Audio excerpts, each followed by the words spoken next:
Hello students, yesterday we have discussed about little different examples regarding to the section formula. In that how to find out the ratio by using that section formula yesterday we have discussed. Today also we will discuss about little different types of examples. What is that different? What is that change that I want to explain first of all. Look this example which is written over here. Find the coordinates of the point of trisection of the line segment joining the points A 2 minus 2 and B minus 7 4. Means what is, look here, when we are joining point A and B, that time we are getting segment AB. When we are getting segment AB, important thing is there, that time that segment AB we have to divide in trisections. Tri means 3 and section means parts. We have to divide in 3 parts, and for dividing that segment AB, try to understand what I am saying, and for dividing that segment AB, the points which we have taken, we have to find out the coordinates of those points. Do you understand what I said? Okay, I will explain over here. First of all, what we will do, we will consider any two points which are useful for trisection, of segment AB. We will consider here, look here, I am going to start. Look, let us consider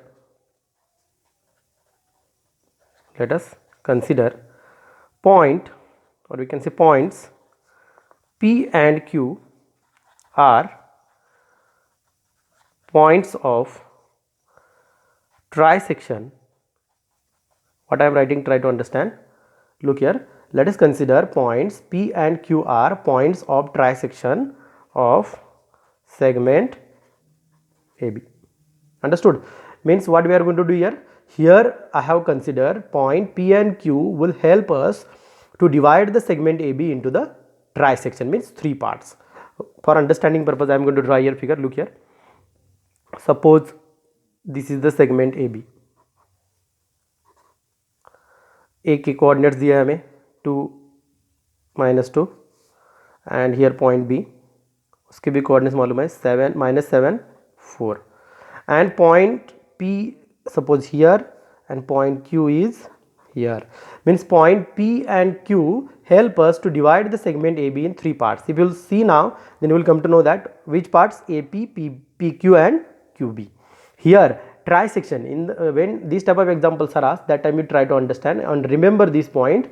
Here when they will ask us trisection 4 parts, 4 equal parts, तो 4 equal parts में equal word use किया जाता है, but try section में इधर equal word use नहीं किया है. तो you try to understand what here AP is equal to PQ is equal to QB. Remember, always you remember, means the distance of AP is equal to distance of PQ is equal to distance of QB. Okay, for what purpose we are using this? For ratio purpose, because ratio is also not given here. Okay, now we have to find out the coordinates of point P and point Q. Point P and point Q. Okay, now first of all we will consider, we are going to use only section formula. Sometime if it is possible, then we are going to use here midpoint formula. I will tell you options when we have to use section formula, when we have to use midpoint formula while solving the example. Look carefully. Now we are going to find out the coordinates of point P. If you will see carefully, then you will come to know that point P, now we should not consider point Q here, only we have to focus on point P.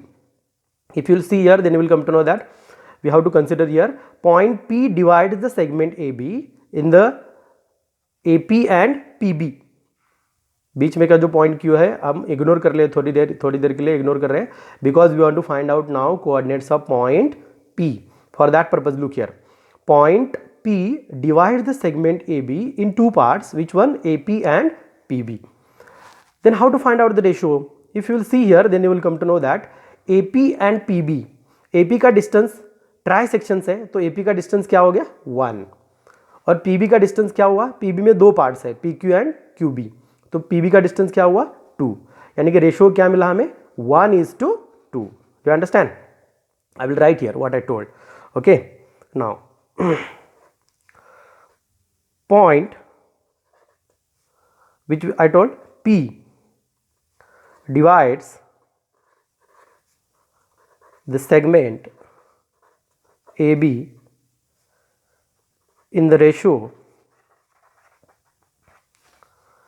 m1 is to m2 is equal to, M1 की value क्या है AP, यानी कि 1:2, M2 की value PB, पूरा PB यानी कि PQ plus QB, 1 + 1 2, ratio क्या मिला हमें 1:2।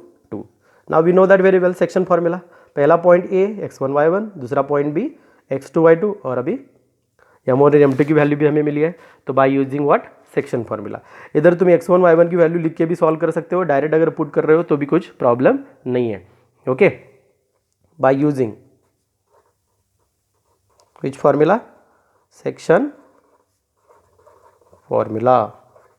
Okay, for which point P x y is equal to, what will be the section formula? Yesterday I told you m1 x2 plus m2 x1 divided by m1 plus m2, this is for x coordinate, and here m1 y2 plus m2 y1 divided by m1 plus m2, this is for y coordinate. Now put values, direct भी हम अभी value put कर सकते हैं, ये x1 y1, ये x2 y2, जिधर भी तुम्हें दिख रहा है उधर पुट करो, P of x y is equal to, okay, now put m1 की भी वैल्यू इधर है 1 और m2 की वैल्यू क्या है 2, अच्छी तरह से देखो, और अभी वैल्यू क्या करते जाओ, पुट करते जाओ इस फॉर्मूले में। Okay, now we will put those values for your better understanding, I will hold like that, look here, put your value 1 into -7 m1 into x2 plus 2 into 2 divided by 1 plus 2, एक हो गया, दूसरा क्या है 1 into 4 plus 2 into -2 divided by 1 plus 2, value put की, कैसे value put की, m1 m2 की इधर लिखी है, और ये x1 y1 कंसिडर करना है, ये x2 y2 कंसिडर करना है, यह है 2 - 2, यह है -7 4। ओके, हमने वैल्यू पुट किया, अभी वैल्यू पुट करने के बाद देखो क्या आंसर आता है, P of x y is equal to -7 + 4 divided by 3, and here 4 - 4 divided by 3, right, 1 into 4 4, plus into minus minus, 2 into 2 4, तो क्या हुआ देखो, P of x y is equal to -3 divided by 3, 0 divided by 3। Okay, therefore P of x y is equal to -1 0, यानी कि coordinates of point P क्या आ गए, -1 0। Understood? Like that we have to use section formula. Now we have used here section formula for what purpose? To find out the coordinates of point P. अभी अच्छी तरह से एक figure को देखो। Okay, now we know the coordinates of point P। अभी ए consider करने की ज़रूरत नहीं है, अभी मैं तुम्हें 2-3 टाइप बता रहा हूँ इधर, जो तुम्हें अच्छा लगे, जो तुम्हें सिंपल लगे उस टाइप से सॉल्व करो। अभी देखो अच्छी तरह से, suppose you, now we are going to find out, suppose not we are going to find out only, we are going to find out the coordinates of point Q। किसके coordinates find out करने, Q के। तो तुम्हें अभी दो option है, yes दो option है, कौन से देखो, सेक्शन फॉर्मूला यूज कर सकते हो, पहला ऑप्शन। सेक्शन फॉर्मूला कैसे यूज कर सकते हो, अभी देखो Q के कोऑर्डिनेट्स फाइंड आउट करने हैं, तो एक एक कोऑर्डिनेट्स क्या करो, x1 y1 कंसिडर करो, B के कोऑर्डिनेट्स क्या करो, x2 y2 कंसिडर करो, जैसे अभी हमने किए हैं वैसे। और Q के कोऑर्डिनेट्स फाइंड आउट करने के लिए m1 is to m2 क्या करना है, देखो m1 अभी क्या होगा, देखो AP प्लस PQ, यानी कि ये क्या हो गया 2, और ये QB क्या हो गया 1, यानी कि m1 is to m2 क्या हो गया 2 is to 1। ये सेक्शन फॉर्मूला है। दूसरी बात, अगर सीधी तरह से देखोगे तो तुम्हें समझ में आएगा, PQ क्या है 1 और QB क्या है 1 ही है, यानी कि रेशियो क्या है इधर सेम है, A और A सेम है 1 is to 1। अगर रेशियो सेम हो रहा है तो 100% पॉइंट Q क्या है, PB का मिड पॉइंट हो गया। समझ में आ रहा है कुछ? ओके, ये 100% पॉइंट Q क्या हो गया, PB का मिड पॉइंट हो गया। तो इधर हम सेक्शन फार्मूले के बजाय कौन सा फार्मूला भी यूज़ कर सकते हैं, मिड पॉइंट फार्मूला भी यूज़ कर सकते हैं। उसमें हमें m1 और m2 की वैल्यू यूज़ करने की ज़रूरत भी नहीं है। तुम्हें जो अच्छा लगे उससे सॉल्व करो। मैं इधर क्या करता हूँ, अभी मिड पॉइंट से तुम्हें सॉल्व करके दिखाता हूँ। देखो इधर now point Q, now point Q is a midpoint of segment, कौन सा सेगमेंट है इधर, AB, गलती से भी नहीं लिखना है AB, कौन सा लिखना है, पी बी। कौन सा लिखना है, तो गलती से तुम लिख सकते हो ए बी बी, तो लिखना नहीं है, तो क्या हमें लिखना है, P B. Okay, P B, because ये भी मैं इधर लिखता हूँ, because m1 is to m2 is equal to 1:1। Ratio क्या आ रहा है, सेम। नाउ बाय यूजिंग, कौन सा फॉर्मूला यूज करेंगे, मिड पॉइंट फॉर्मूला। ओके, इधर मैं दो पार्ट्स बना देता हूँ, देखो इधर इधर लिख रहा हूँ पहले मिड पॉइंट फॉर्मूला यूज करो। Mid point formula Q X Y is equal to x1 plus x2 divided by 2, और दूसरा क्या है, y1 plus y2 divided by 2। ये अपना मिड पॉइंट फॉर्मूला है, समझ में आया। ओके, तो Q X Y is equal to x1 y1 और x2 y2। अभी हमने कौन सा सेगमेंट कंसीडर किया है इधर, पी बी, यानी कि p के कोऑर्डिनेट जो है इधर देखो, p के कोऑर्डिनेट्स हमने फाइंड आउट किया है -1 0। इसको क्या कंसीडर करना पड़ेगा, x1 y1, और b के जो कोऑर्डिनेट्स है हमें मालूम है, b के कोऑर्डिनेट्स कौन से है, -7 4। इसको हमें क्या कंसीडर करना पड़ेगा, x2 y2। Do you understand. और ये कंसीडर करने के बाद इधर वैल्यू पुट करो, क्या आता है देखो, -1 plus in the bracket -7 divided by 2, और दूसरा 0 प्लस 4 डिवाइडेड बाय 2। x1 की वैल्यू क्या हो गई इधर, -1, और ये y1 की वैल्यू है, इधर देखो x1 की वैल्यू -1, y1 की वैल्यू 0। x2 की वैल्यू क्या है इधर, अच्छी तरह से देखो, x2 की वैल्यू है -7 और y2 की वैल्यू है 4, इधर हमने पुट की। ओके, तो अभी आंसर क्या आता है देखो, therefore q of X Y is equal to, क्या आएगा आंसर, -1 -7 डिवाइडेड बाय 2, और दूसरा 0 प्लस 4 यानी कि 0 प्लस 4 यानी कि क्या, 4 divided by 2। Therefore q of X Y is equal to, क्या आता है, -8 डिवाइडेड बाय 2, और इधर क्या आएगा, 2 आएगा। तो q of X Y is equal to क्या आएगा, -4 2। क्या आ गया इधर, -4 2। फिर से बता रहा हूँ, देखो इधर मैंने कौन सा फॉर्मूला यूज किया है, मिड पॉइंट फॉर्मूला। तुम सेक्शन फॉर्मूला भी यूज कर सकते हो। सेक्शन फॉर्मूला कैसे यूज कर सकते हो, मैंने बताया, इधर पॉइंट Q को हमें कंसिडर करना है, point Q divide the segment A be in the ratio AQ, यानी कि m1 is to m2। AQ क्या हो गया, 1 + 1 2:1, और बाद में सेक्शन फॉर्मूला यूज कर सकते हो, नहीं तो इधर रेशियो सेम है, इधर हमने लिखा है देखो okay, point Q is mid point of segment PB because m1 is to m2 is equal to 1:1 by using mid point formula. Mid point formula use किया हमने, वैल्यू पुट की, तो आंसर क्या आ गया, QXY is equal to -4 2। Do you understand. Okay, तो final में answer कैसे लिखना है, देखो जो इधर हमें क्वेश्चन पूछा है वही क्वेश्चन हमें लिखना है। फाइंड वर्ड हमें क्या करना है, एलिमिनेट करके लिखना है।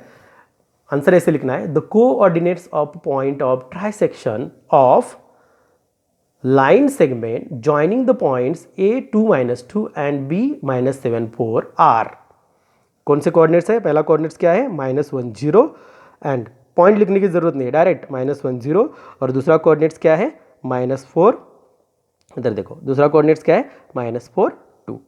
ओके, फॉर अंडरस्टैंडिंग पर्पस मैंने एक पेज पे लिखा है, तो तुम्हें समझ में आएगा अच्छी तरह से। ये देखो look here, once again I am showing on separate page, same question. Find the coordinates of the point of trisection of the line segment joining the points A 2 -2 and B -7 4। हमने पॉइंट कंसीडर किए, इधर मैंने figure draw करके दिखाया है। Okay, इधर तुम ऐसे भी लिख सकते हो, ए के कोऑर्डिनेट्स x1 y1, इधर हमने सॉल्व करते हुए क्या किया था, डायरेक्ट पुट किया। देखो इधर हमने क्या किया, डायरेक्ट ऐसे भी पुट कर सकते हो डायरेक्ट, इधर हमने x1 y1 x2 y2 की वैल्यू नहीं लिखी है, डायरेक्ट पुट किया है, ऐसे भी लिख सकते हो, नहीं तो ऐसे भी तुम कर सकते हो। इधर क्या किया, देखो x1 y1 की वैल्यू लिखी है, x1 y1 इधर लिखा है, x2 y2 की वैल्यू लिखी है, इधर लिखी है। Okay, by using section formula, m1 m2 की ऑलरेडी इधर वैल्यू लिखी है। ओके, समझ में आ गया। तो बाद में एग्जाम्पल हमने सॉल्व किया, तो आंसर क्या आया था, -1 0। बाद में मिड पॉइंट कंसिडर किया हमने, मिड पॉइंट कंसिडर करके आंसर क्या आया था, -4 2, इधर देखो -4 2। ओके और फाइनल में आंसर कैसे लिखना है, इधर देखो फाइनल में आंसर मैंने दिखाया है ऐसे ही लिखना है answer. The coordinates of the points of trisection of the line segment joining the points A2-2 and B-7 4 are, point लिखने की जरूरत नहीं है, -1 0 एंड -4 2। इधर प्रैक्टिस के लिए मैं एक एग्जांपल दे रहा हूं। Find the coordinates of the points which divide the line segment joining A-2 2 and B2 8 into 4 equal parts। इधर कितने पार्ट्स है, 4 पार्ट्स है। मैंने अभी तुमको 3 पार्ट्स का दिखाया है, ये 4 पार्ट्स का, यानी कि इधर तुम्हें 3 पॉइंट्स के कोऑर्डिनेट्स फाइंड आउट करने पड़ेंगे। समझ में आ रहा है? अच्छी तरह से एग्जांपल देखो। I hope so you got idea about this type of examples. You try your level best, you will get 100% success into this type of example while solving. Thank you.